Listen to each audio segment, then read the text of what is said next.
made with horror and other things.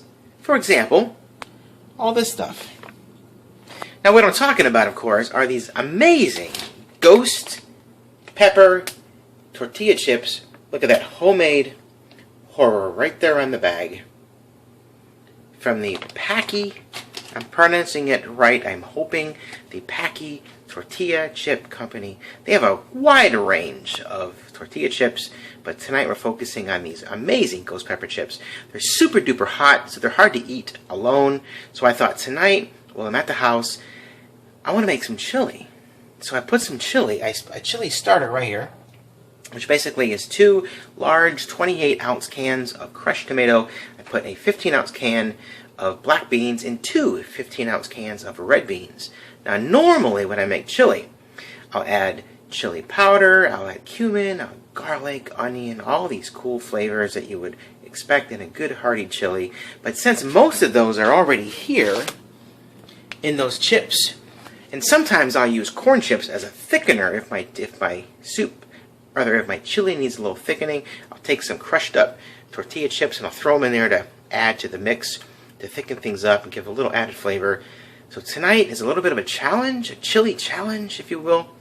And I'm only adding cumin as my flavor, as my spice, because there's no cumin in the chips. But everything else that you put in chili is already embedded on those chips. So in my pot, like I said, are crushed tomatoes, chili beans, and that's it. Some of that. And some salt. And that's it. Now the rest of it is going to be included right now. But the question is, how much do I add? One chip, right here. One of these darling chips is so incredibly hot. Watch this.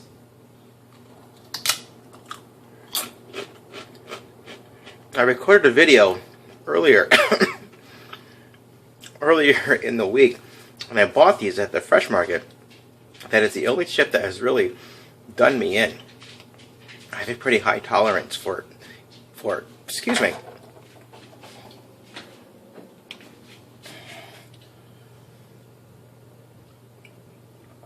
A little Oktoberfest. Look, my eyes are watering. I'm not making this up. I'm not doing this for dramatic effect. But I promise you, my nose is burning. And I just ate the corner of that chip. Incredibly hot. So they're great chips. I love them. However, they're impossible to eat. Not impossible, but it's a challenge to eat them alone. So I thought tonight I would have a little fun, a little chili challenge, and just put tomatoes and beans, unflavored, and a little bit of this, and a whole lot of that. It even says it on the bag. Check it out. The contents of this bag are extremely frightening. Paqui is not responsible for any injuries. They suggest wearing goggles.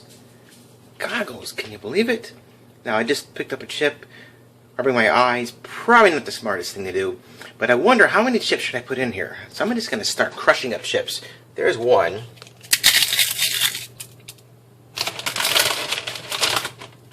There's 2. I'm going to crank up the heat too. Get it all together. You know what? I'm not going to count. I'm just going to reach in there and grab a gigantic handful of chips. Look at that. That is homemade horror in a handful.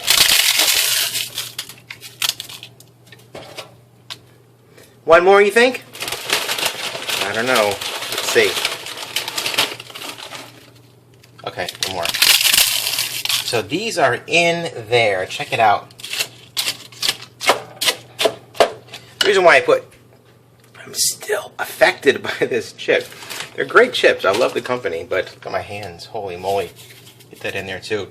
So I'm going to let this come to a boil and then turn it down, let it simmer for a little bit, let those chips break up a little more. I'm going to get some water, even though the Brooklyn Oktoberfest is a good helping hand. I might need something a little more, maybe some milk. I think that's also a key. But it's not so bad now, see? Even though I ate that little bit of corner, it affected me that much, that well. So I'm going to let this come to a boil. It's already coming to a boil as we speak. And then we'll get back together here. Check it out. Hang tight. Alright folks, we are back in my kitchen. I've had a time to let my chili kind of simmer. I was a little heavy-handed on the tortilla chips. The corn chips got in there and really thickened things up a little too much. So I added an entire bottle of this stuff here that I was drinking earlier. So it's actually a 4-ingredient chili. It's got the tomatoes, it's got the beans, it's got a bottle of beer, and a whole bunch of very wonderful ghost pepper chili tortilla chips. Now it's time for the tasting. One of the great things about this recipe, I didn't expect to happen, but I was happy to find it. When I opened up this lid, right here, was this amazing smell of corn. Nice sweet corn coming up with all those spices. So now I'm going to taste my chili for the first time. I promise you, I have not tasted this chili yet. Until right now. Together, you and me. Here we go. You ready? Here it is. Check it out. It's a pretty hearty chili. The whole thing took about 20 minutes to make. Check it out. Here we go. Ready? There it is.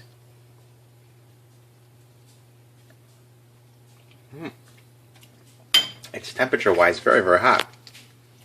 I should have let it cool off a little bit before I started recording. Ooh! There's the heat.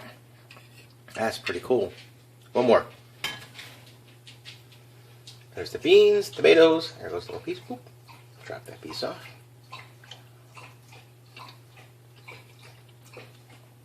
Just like the smell, the aroma, rather, of the corn. It's the first thing I taste. It's the sweetness of the corn. But then the chili pepper comes in like a storm afterwards. So it's not too much, it's not too intense, but definitely, considering I only added cumin to my chili and all the other spices, it's still pretty spicy. I can feel my nose and my lips starting to go a little, like they know something's going on. But cool recipe. Kind of an experiment tonight here at the house with my ghost pepper chilies. These guys right here. So, if you like my recipe, feel free to share it. Okay, some people out there might like a good spicy vegetarian chili recipe. Hope you guys do. And leave comments below on what you think about my recipe, about my process of chili making. And I'll definitely see you guys tomorrow. Thanks for watching and tuning in. On behalf of myself and this awesome Ghost Pepper Company, see you guys later.